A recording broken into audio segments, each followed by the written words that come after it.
All right, this was the problem I was discussing last time, and it was only explained conceptually.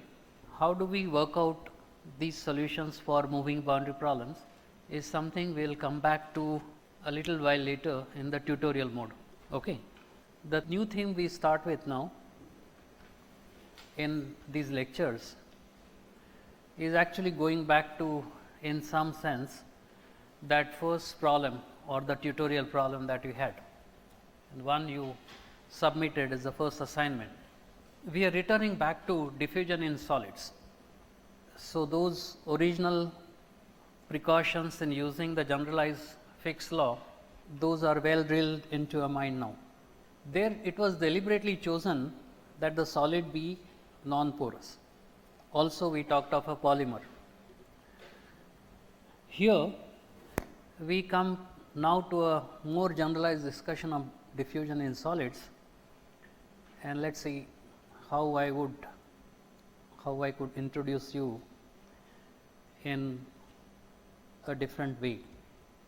Diffusion in solids of solutes would be expected to be different from diffusion in fluids, gases and liquids. While the nature of gases and liquids could differ depending on the particular chemistry, solids bring in one more possibility of differences existing from its structure. Now, when talking about diffusion in solids, I deliberately use the word solute or solutes, which in turn means that in vast majority of solids, the diffusing species first will have to dissolve into the solid in most cases. Unless the dissolution happens, question of diffusion will not arise. So, the choice of adjective solute was to imply that this species which is, or the species which are diffusing, first must get into the solid structure. So, conventionally we will call it dissolve and then undergo diffusion. In many operations, some examples are given here: leaching, drying, adsorption, membrane operations like dialysis, reverse osmosis, etc. We will have contact of fluids with solids, and the species from fluids must get into the solid and diffuse. Now, the solutes diffusing in solids, we expect will have diffusional mobility. I am deliberately using again this new term, diffusional mobility, in order to restrict the mobility to only diffusional mechanism. That would depend on several factors. One could imagine if this solute is small molecules, their diffusivity is expected to be larger. If the solute molecules were large molecular weight, diffusivity will be smaller. So, the nature and the physical dimensions of the solute molecules will be important, and that would be a feature common with the diffusion in fluids. However, what is around these solute molecules will be ever more important now, because the structure of the solid will determine also this diffusional mobility. Not just the structure, the nature of the solid environment will determine the diffusional mobility. In addition, the interaction the solute molecules have with the solid around will also be important. That again is common in the consideration of diffusional mobilities in fluids. Solids can have their own history. How the solids have been created in the first place may also dictate what the diffusional mobilities are. You can think of, let's say, polymeric solid, the way the solid polymer has been extruded or molded, the pressures applied then might dictate how the molecular number density of polymer would vary with space, position, direction, everything. Whether the solid is amorphous or crystalline, and if it is crystalline, then what kind of lattice structure it has, etc., will also have implications on diffusional mobility. So, a whole lot of complications come up. There is one more thing which can happen. Unlike non-porous solids to which we have restricted our attention even up to now, we can relax a bit. The solids need not be all non-porous. In fact, a majority of solids of interest in chemical engineering practice will be porous solids. Catalysts, for example. In order to increase the surface area per volume, you want to have the porous structure. Finer the porous structure, greater will be the specific area. And if we have this porosity, then the diffusing molecules have one more degree of freedom. Besides moving through the solid, now we might have this pore network through which the diffusing solute might be able to make its way into the interior. And obviously, it is going to be an extremely low resistance pathway, because as a conservative estimate, one could say the ratio of diffusivities in the gases or liquids to the diffusivities in solids could well be of the order of 10 raised to 30, could even be larger. So, the movement within the gas or liquid within the pores is going to be incomparably faster relative to the diffusion within the solid matrix. And if there is this difference of 30 orders of magnitude, one might as well forget about diffusion in solids, the solid part of a porous matrix.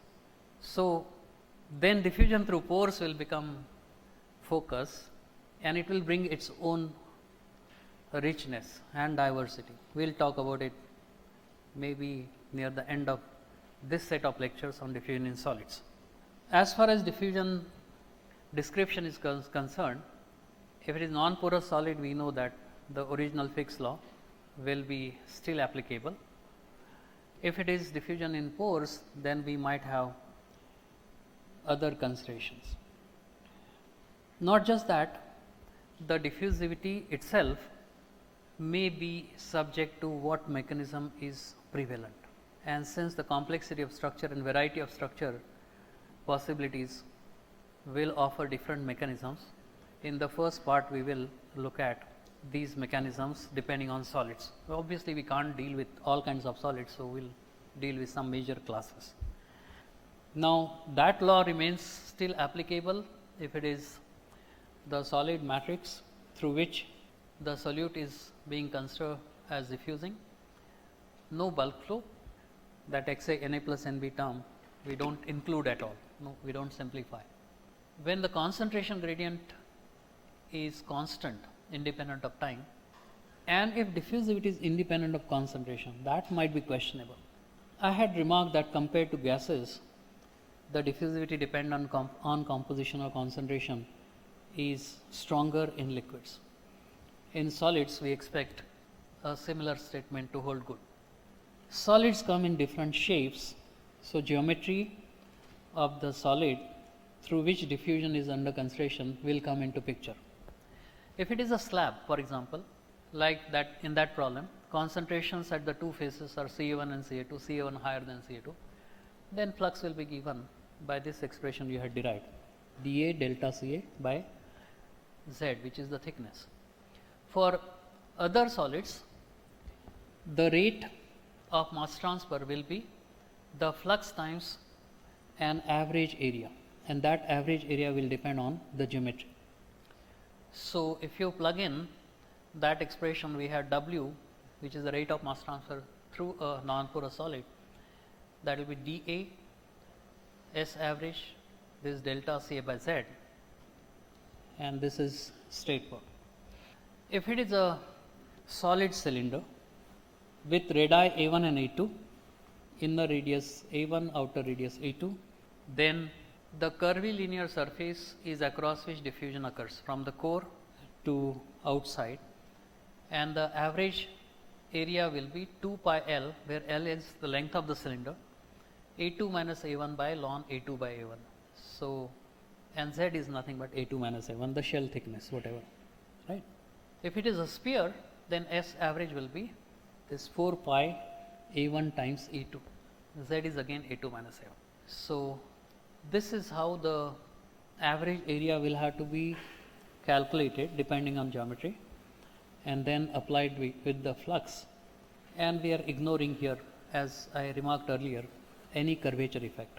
We are simply taking that Na equal to minus dA dou Ca by dou Z, right. Time could be an important factor, so we will have to come to that a little while later.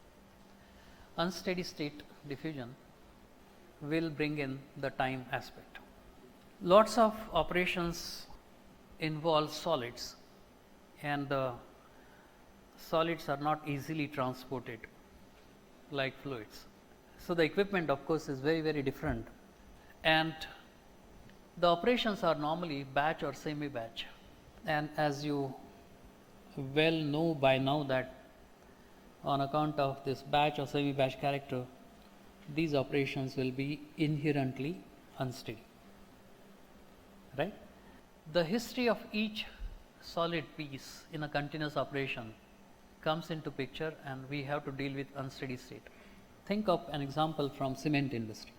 You use large rotary dryers. They are nothing but inclined large cylinders rotating around their axis very slowly. Solids enter at the top end and, aided by gravity, slide downward, and in opposite direction, counter current, is a hot stream of dry air. So, you are drying, also performing certain reactions for formation of cement in the process, and in the path of this hot dry gas, the solids are lifted upward by the curved surface and dropped in the path. So, we have the solids being lifted and showered down across the path of the hot gases, and also these solids move downward by gravity.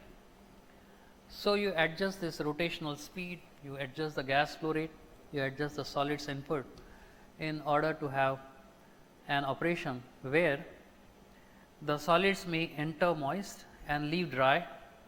They would enter in form of reactants, they would leave in the form of products.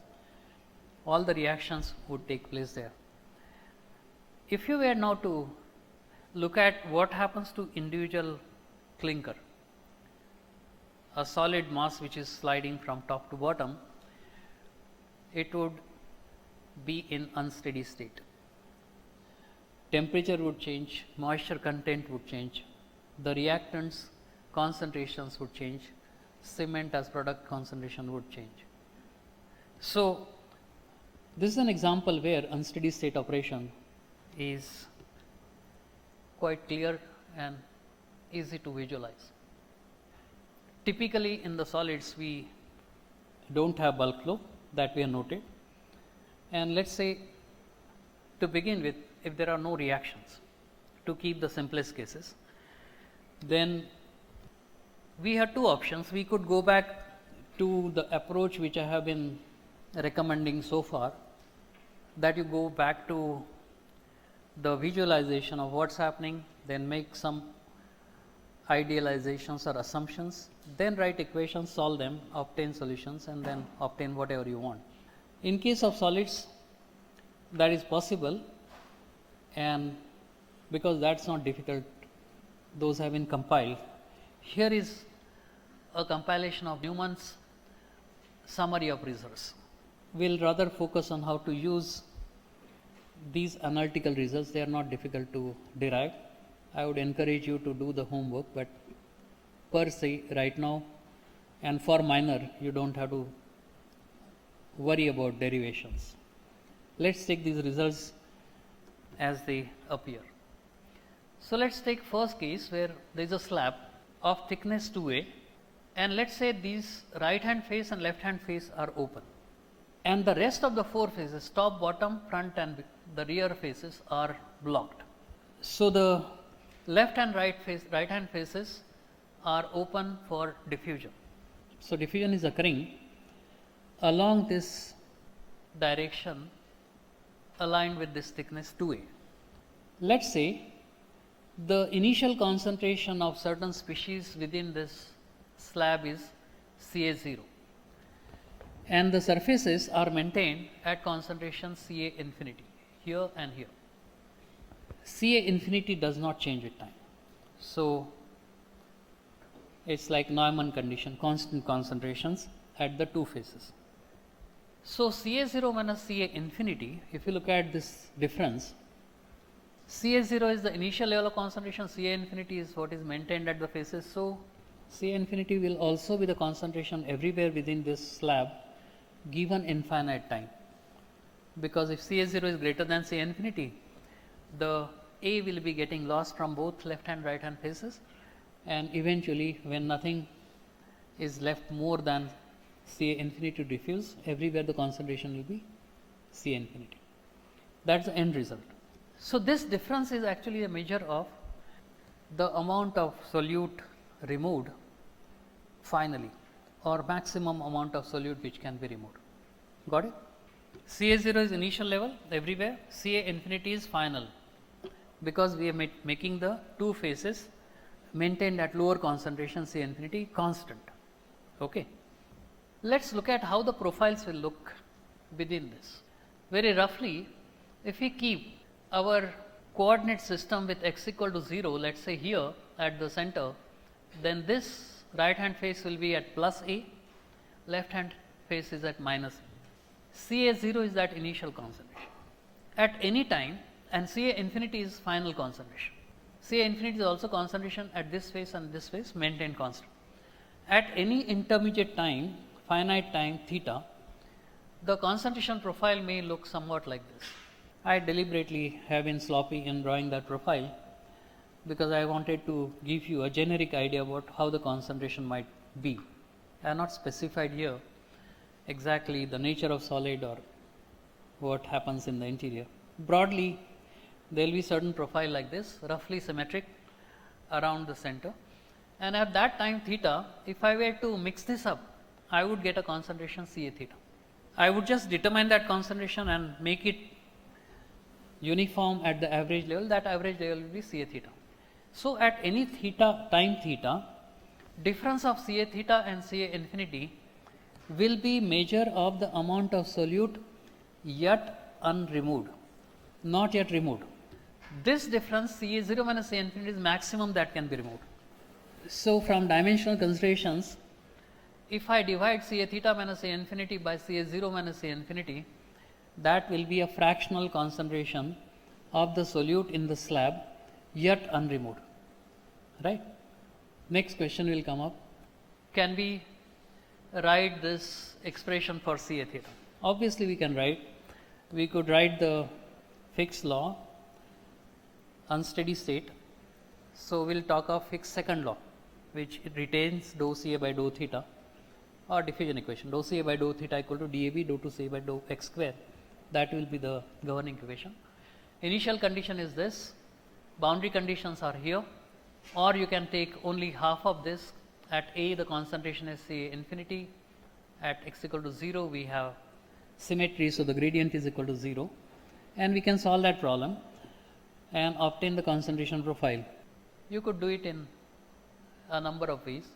So this is that fraction Ca theta minus Ca infinity upon Ca0 minus Ca infinity, and because this is dimensionless, it would depend on, and please remember this is already averaged. This Ca theta is the average concentration at theta. So we already taken out in our mind the dependence on the space.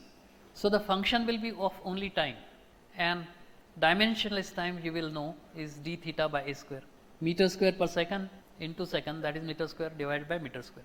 Okay. So we expect that the fraction yet unremoved E which is Ca theta minus A infinity upon C0 minus A infinity, will be some function of d theta by A square.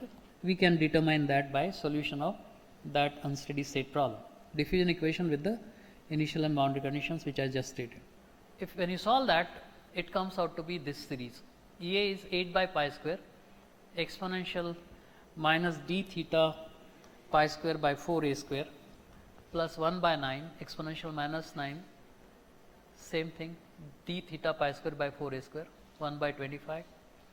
This exponent has coefficient out minus 25 plus etc.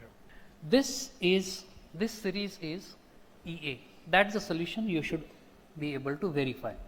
I am not expecting you for minor that this you would be able to derive, but that doesn't mean I would not expect you to derive other things. Okay, so be prepared. And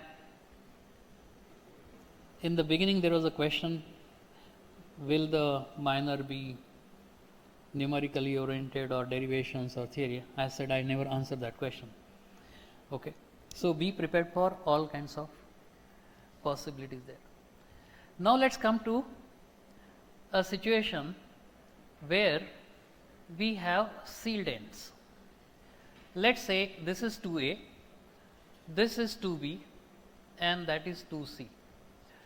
Let's say along 2A and 2B we allow diffusion, but not along 2C. So diffusion can happen this way. If this is 2B, diffusion can happen in perpendicular direction, but it cannot happen in the vertical direction. We block the top and bottom faces which are separated by distance 2C.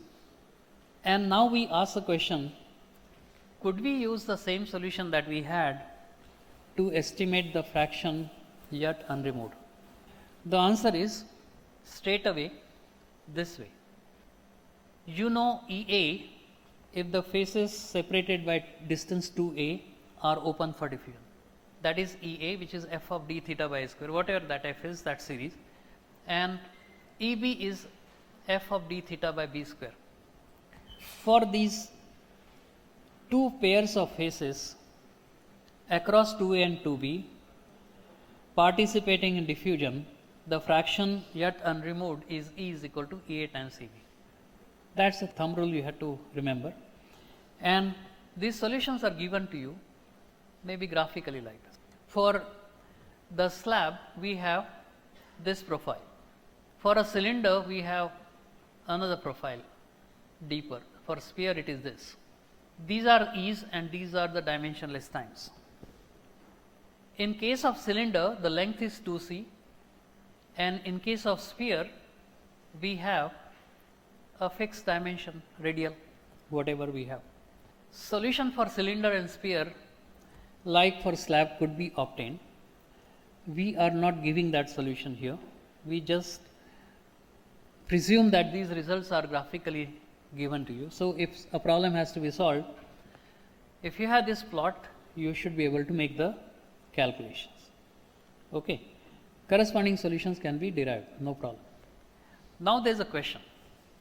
If this is clear to you and Ea is this, let's see the extension, a rectangular parallel pipette whose all 6 faces are open for diffusion will admit a solution of this kind. The fraction yet unremoved will be Ea, Eb, Ec with the opposite faces separated by 2a, 2b and 2c.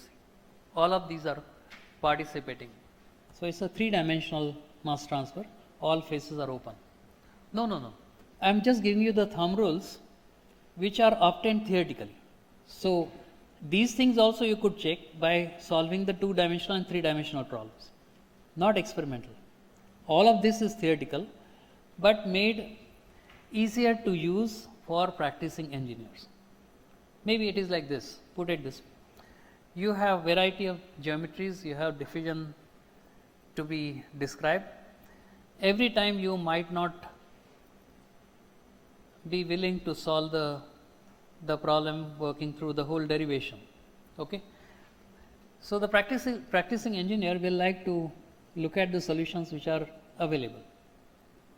So it is in similar sense as mathematicians compiling tables and engineers using them. So here engineers can solve them also and compile for later use, for quicker expedient use. I am just giving you the gist of the final results. These can be verified. Like for example, that series I mentioned, this you can obtain. You solve the 2-dimensional problem and you will find the answer is this. 3-dimensional, it comes out to be this. Okay. Now, if this is clear, let us see. For sphere, we will represent that function as f prime d theta by a square, which is Es, and for a cylinder, f double prime d theta by a square, which is Er. This is for a situation where the cylinder has plane ends sealed. The flat circular faces are sealed. Only the curvilinear surface is participating in mass transfer.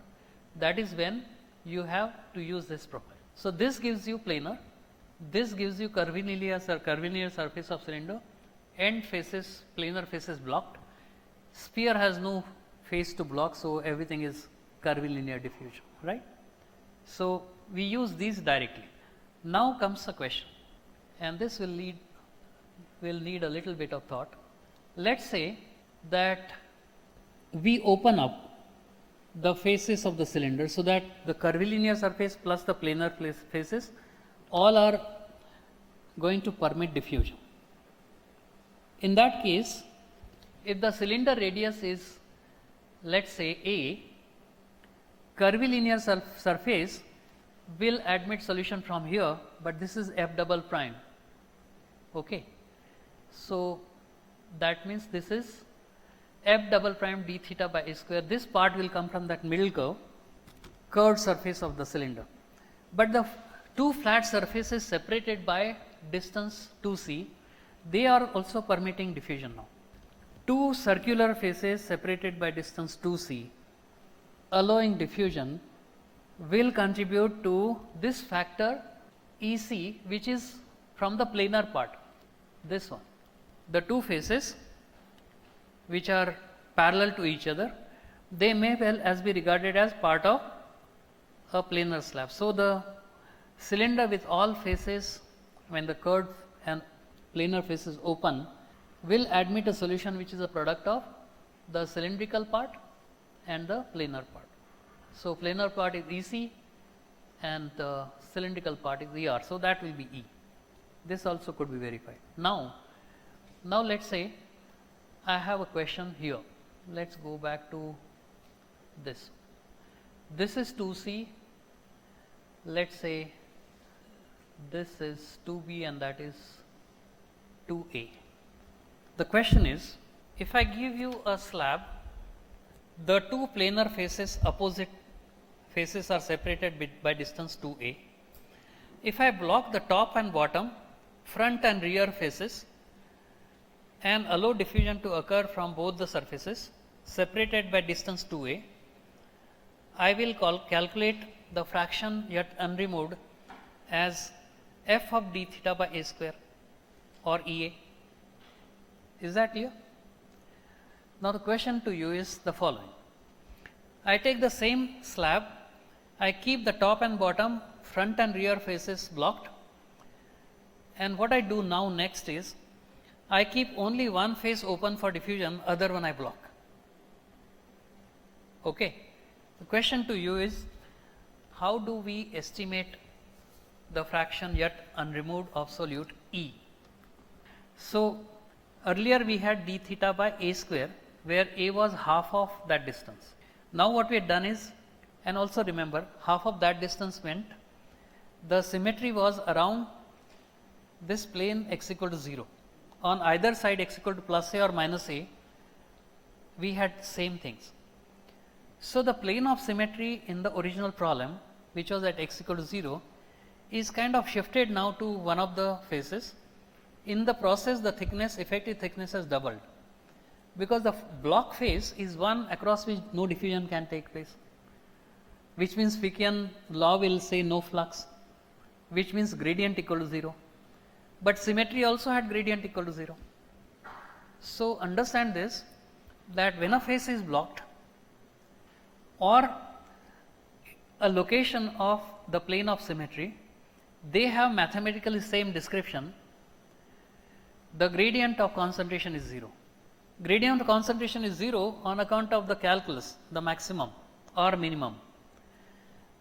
Gradient of concentration is 0 across a block phase because of Fick's law, because diffusional flux is 0.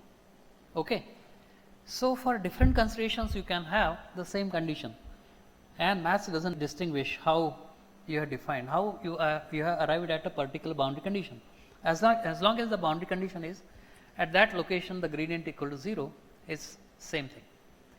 And it happens that if slab is such that one of the faces is blocked and the double the thickness is now is available for diffusion, the concentration at the block face, if the solute is being lost, will be highest, because that is farthest away from the face which is losing the solute, right.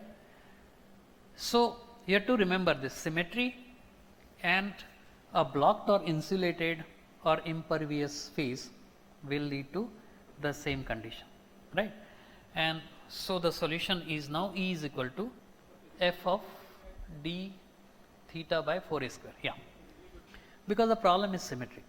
The problem is symmetry. That is what exactly it means. So, mathematically it is amounting to the same description. Okay. Because the gradient is 0, at that location you do not have net flux. Right. So, this is now clear. E A now is df of d theta by 4a square. Any questions? Now, this will be the last slide for the lecture part today. What are kinds of diffusion in solids we expect? You could have these broad classes. You can have diffusion through polymers, you can have diffusion through crystalline solids, and we have diffusion in porous solid. These are the main classes of diffusion that we will describe. We will talk about diffusion in metals, one could say is also prevalent. So, we could talk about that. Okay. So, broadly these will be the classes that we will be discussing. Okay. Now, we return back to the original problem that we had left, and I will need to use the board to write the equations.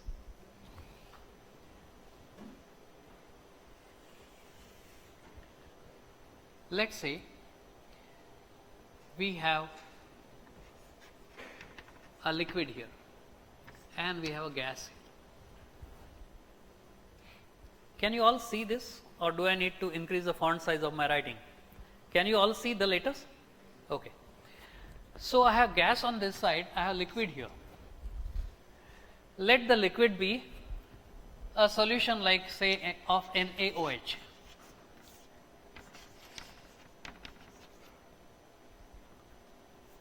Prime with an indicator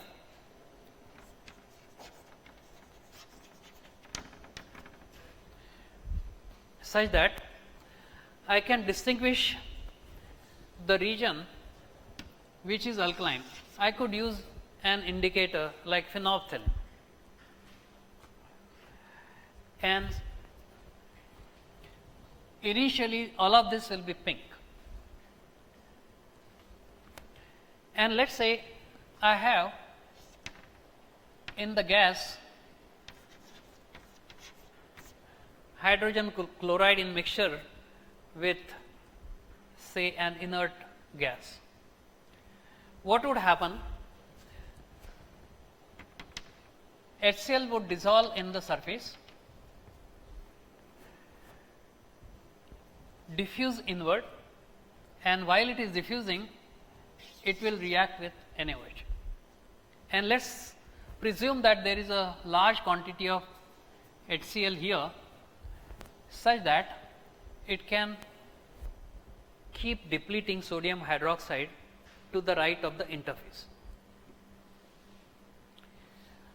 HCl and NaOH react so rapidly that for practical purposes we can take the reaction to be instantaneous.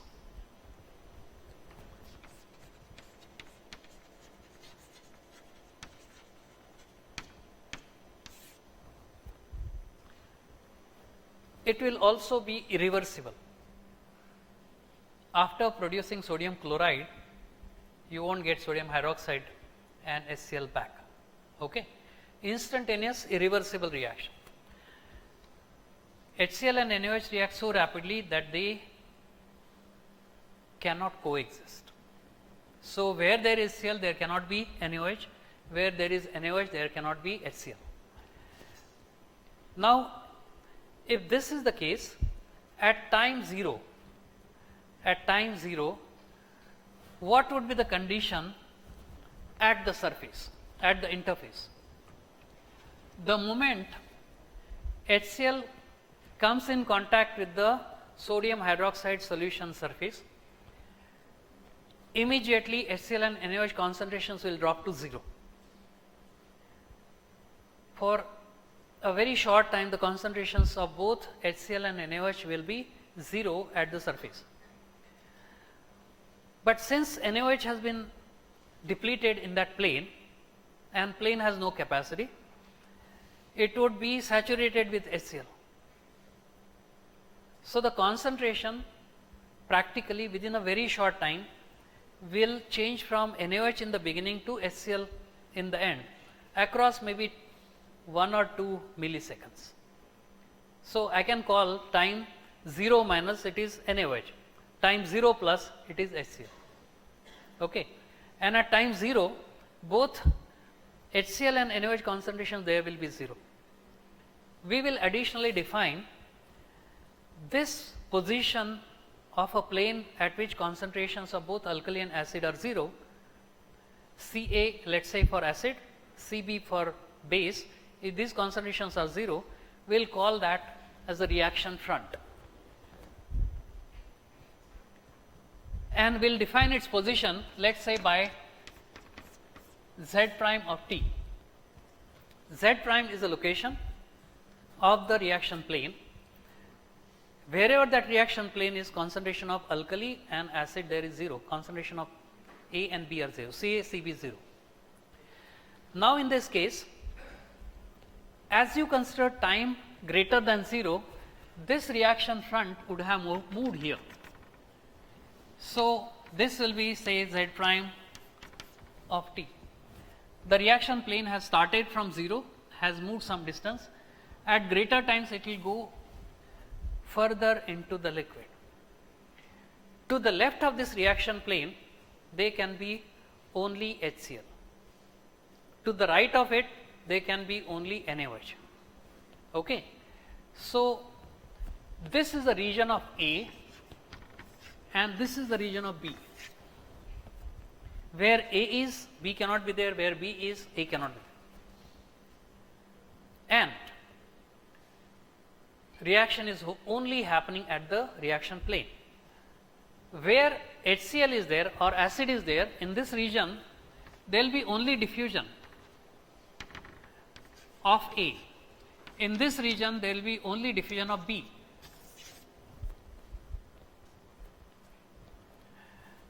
And with time, the concentration of A and concentration of B will be changing. Even as the reaction plane is shifting, the concentration over here and concentration here will change. Supposing that the concentration here is some constant saturation concentration, say Ca star, and initial concentration here is Cb 0, the profile might look like this. This is the concentration profile of A and this is the concentration profile of B.